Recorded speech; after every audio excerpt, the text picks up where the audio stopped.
Donc on va s'intéresser au menu. Alors on va s'intéresser au menu de la molette mode, au menu normal et au menu de l'écran tactile en lui-même, puisque l'écran tactile possède aussi un menu bien spécifique. Donc pour la molette c'est facile. Pour la molette mode, vous avez le mode IA, vous avez plein d'options comme celui-là par exemple. Alors ça vous donne, si vous voulez, ça vous donne, disons, légèrement la photo que vous voulez dans un certain cas. C'est-à-dire que si je veux un mode... ouais, c'est celui-là, ouais. Si je veux par exemple un mode sépia, un mode rétro, un mode... tout ça, il suffit de le sélectionner. Par exemple, je sais pas, moi je veux le mode... voilà, le mode noir, là, le mode monochrome. Hop, je le sélectionne, je fais réglage. Et là, ça me donne un mode monochrome. Et on peut partir sur la photo directement. Ensuite, si on retourne un peu la molette, on a cette option-là. Alors là aussi, nous avons plein de petites options. Donc, peau soyeuse, nous avons visage d'enfant, nous avons eau scintillante. Donc tout ça, ça va être à libre. Par exemple, ciel bleu clair, hop, on le règle sur ciel bleu clair. Et ça va me le régler vraiment sur l'optimisation d'un ciel bleu clair. Donc là, très facile aussi. Ensuite, on retourne un peu, on a le mode panoramique. Alors le mode panoramique qui est bien, puisqu'on a quand même une ligne que l'on peut suivre pour faire le panoramique. Ça nous aide à faire un bon panoramique. Par contre, on peut pas faire un panoramique de haut en bas ou de bas en haut, ou par contre de gauche à droite, ça on peut pas. Il faut que ça soit de droite à gauche. Après, libre à vous de changer l'appareil photo, hein, de le changer de sens. Et là, vous allez pouvoir faire des panoramiques en haut et en bas. On retourne encore, donc là vous avez le programme habituel, hein, le P. Ensuite vous avez la vidéo pour les vidéos, vous avez le programme manuel à côté, voilà le programme manuel. Donc, vous allez pouvoir régler la manette, voilà, c'est le programme manuel. Donc tout un tas de petites options comme on retrouve sur la plupart des appareils photo de maintenant, hein. Donc là, il n'y a pas de grosse différence. Après, nous avons le menu normal. Alors, le menu normal, hop, évidemment, quand je m'approche de l'œilleton, ça ferme l'écran. Donc, le menu normal nous permet d'avoir auto-intelligence et auto-intelligence plus. Donc, il suffit de cliquer sur le mode que vous voulez. Très simple. Vous avez tout un tas de trucs sur la photo. Vous voyez, il y a quand même pas mal de pages. Vous avez vous avez 7 pages pour celui-là. Donc ça va de la photo 4K au réglage de la qualité de la photo. Et oui, aussi le post-focus qui est là. Donc ça c'est très important. Vous avez en dessous pour tout ce qui est vidéo, donc là aussi, réglage de la vidéo, si vous voulez en 4K, en HD, tout ça, c'est le zoom, oui, il y a pas mal de petites choses aussi. Ensuite, vous avez les réglages à proprement parler. Donc, paramètres de la molette, là aussi, paramètres de la molette, c'est très important, tiens, je vous le fais voir tout de suite. Je vous ai dit tout à l'heure que le réglage de la molette était, voilà, on pouvait soit utiliser la molette de droite et soit utiliser la molette de gauche, hein, qui est sur le support à gauche, voilà, celle-là. Eh bien, c'est je vais vous faire voir quand même qu'il y a une option à apporter pour l'utiliser. Alors cette option là, elle est là-dessus. Voilà, on remet bien le portable. Donc on règle si on veut la molette de droite ou la molette de gauche. Voilà. Et là, on a des options. Donc, on a, par exemple, là, j'ai mis à droite, j'ai mis en ISO, et à gauche, j'ai mis en EB. À savoir que quand j'ai essayé, j'avais mis les deux en ISO. Voilà pourquoi. Mais on peut changer. Par exemple, si je veux le changer en équilibre blanc à droite et en ISO après à gauche, on peut. Voilà. Voilà pourquoi je dis, pour les gauchers et les droitiers, ils peuvent quand même ils peuvent essayer de s'aider avec ça. Et surtout avoir le meilleur point de vue pour eux. Donc voilà la petite histoire avec la fameuse molette. Ensuite, on va continuer nos investigations. Donc là, il y a quand même 9 pages. Donc là, pareil, il y a le guide menu, il y a pas mal de choses. Ensuite, nous avons une autre option qui nous permet de régler donc la couleur d'arrière-plan. Il y a plein de choses là aussi, la langue.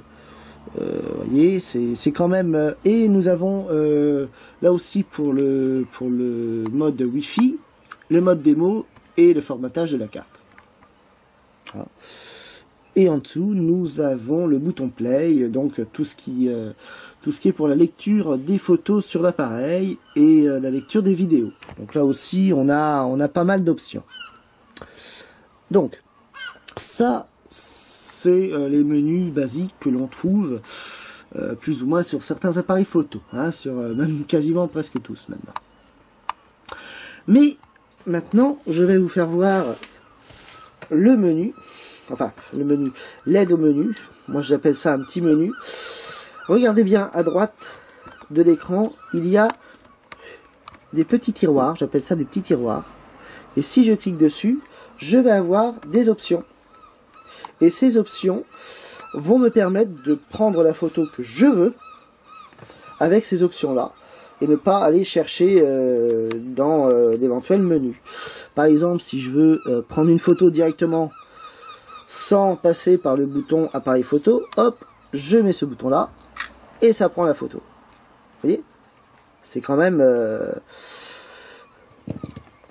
assez rapide et ça permet surtout de gagner du temps. Alors nous avons aussi le zoom, mais bon, le zoom, je vous le garantis pas. Hein. Le zoom, voilà, c'est il faut être vraiment très patient avec le zoom. Mais le zoom, c'est aussi dans l'option. Et puis nous avons l'option FN. Alors l'option FN, non, ce n'est pas un parti politique, je vous rassure. L'option FN, c'est carrément vos options à vous. Donc vous pouvez changer ces options-là. Par exemple, moi j'ai mis que je voulais la Wi-Fi à portée de main, que je voulais le mode pour la sensibilité ici. Là c'est pour voir si mon pied était bien droit. Ça vous permet, voilà, si je penche un peu mon pied, regardez un peu, ça se met en orange. C'est vraiment pour la stabilité, ça fait un niveau. Si voilà, j'ai bien voulu ce petit niveau-là. Donc là c'est vraiment sympa à voir. Ensuite, on a l'option donc la stabilité. On a aussi l'option focus que j'ai mis. Vous voyez, tout ça, c'est à mettre. Et ça, je trouve ça vraiment pratique. Très pratique, au mieux de chercher dans les menus, aller chercher par exemple l'autofocus dans le menu. Si on n'est pas dans le bon menu, il va falloir chercher directement. Alors que là, on a tout de suite l'autofocus ici. Tac, on met l'autofocus et c'est bon. Voilà. Enfin, post-focus plutôt. Post-focus. Et c'est plus rapide. Alors que aller chercher dans le menu, ça doit être en bas, je crois, il me semble. Non, dans photo en plus. Voilà, post-focus, il est là. Donc ça fait moins de manip à faire. Alors, pour en venir aux versions FN, on peut les changer à partir d'ici, à partir de ce menu-là. Réglage touche FN. Donc là, vous avez deux réglages à faire. Vous avez le réglage enregistrement et le réglage lecture. Alors, le réglage enregistrement, vous voyez, c'est toutes les touches que vous avez ici. Donc, je vais essayer de vous en faire voir une, voilà. La touche FN3, voilà, ça correspond à tel truc. La touche FN2 qui est la touche FM4 qui est en haut, et vous avez après les autres touches qui sont un peu plus en haut. Donc tout ça, ça correspond au menu FM. Hein. Et vous avez la possibilité par exemple de changer. Hein. Par exemple, si je veux pas le focus, hop, je mets le mode discret, hop, c'est dans le mode discret. Je veux revenir au focus, hop, je mets le focus. Donc c'est très bien pensé et ça aide l'utilisateur finalement à faire son propre menu favori. D'ailleurs dans le réglage de lecture, il doit y avoir favori. FN par exemple, il y a protégé, il y a voilà, mes favoris, voilà. C'est basique, mais ça gagne du temps. Ça gagne du temps. Moi je gagne vraiment du temps avec, parce que c'est plus facile pour moi, plutôt que d'aller chercher au menu. Puis c'est tactile, hein, c'est vraiment tactile, donc c'est hyper sympa à utiliser. Voilà ce que l'on peut dire sur le menu. Donc je sais pas si vous avez bien compris pour la molette là qui se trouve en haut. Et voilà, on peut évidemment changer si on veut la sensibilité ou le blanc. Hein, on va revoir là, justement dans la sensibilité. Voilà, ce qu'il y a, c'est qu'il y a pas mal d'options. Voilà. Donc, je redis quand même. Si je veux changer, regarde, à gauche, à droite, je peux changer. Si je veux mettre en EB ou en ISO, je peux le changer. Donc voilà pourquoi je disais tout à l'heure que l'appareil photo peut servir pour un gaucher ou un droitier, puisque cette option est facile à régler. Et c'est pas tout, les appareils photo ne le font pas tous. Hein.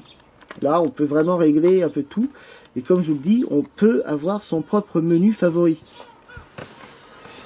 En tactile, directement, ça c'est vraiment un super truc. Et puis autrement, vous avez d'autres petites options, hein, comme ceux que je vous présente là maintenant, qui sont inclus à l'intérieur. Voilà. Pour faire des photos 4K, donc on appuie sur 4K, on appuie sur le 4K. Là, on a plusieurs positions, donc on a photo rafale. On appuie sur la rafale. Et là, regardez, la rafale est faite. Et évidemment, là, la photo bouge pas, mais je vais pouvoir sélectionner la photo que j'ai envie. Vous voyez, ça a un peu bougé, les plantes ont bougé, on voit bien que ça a bougé. Là, c'est de la photo 4K et on sélectionne la photo que l'on veut. Vous voyez, je sélectionne ce que je veux. Si je veux celle-là, je lui dis que je la veux. Sauvegarder. Et oui, voilà les photos 4K en rafale. On va essayer de vous faire voir comment on fait une photo post-focus. Donc, premièrement, on allume l'appareil.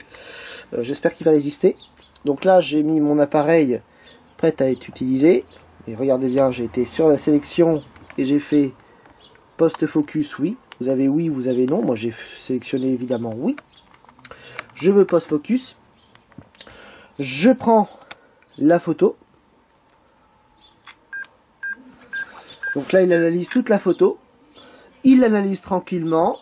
Et ensuite, on va pouvoir, avec F2, regardez bien ce qu'on va pouvoir faire. Donc là, j'approche un peu la photo, j'approche un peu le truc de la photo. F2.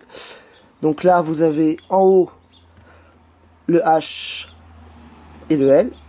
Donc là, on va pouvoir, moi-même, je vais pouvoir flouter. Par exemple, si je veux juste le branchage derrière et pas la fleur, j'ai bien le branchage derrière et pas la fleur est floutée. Si je veux la fleur et flouter les branchages derrière, j'ai la fleur et les branchages derrière. Voilà.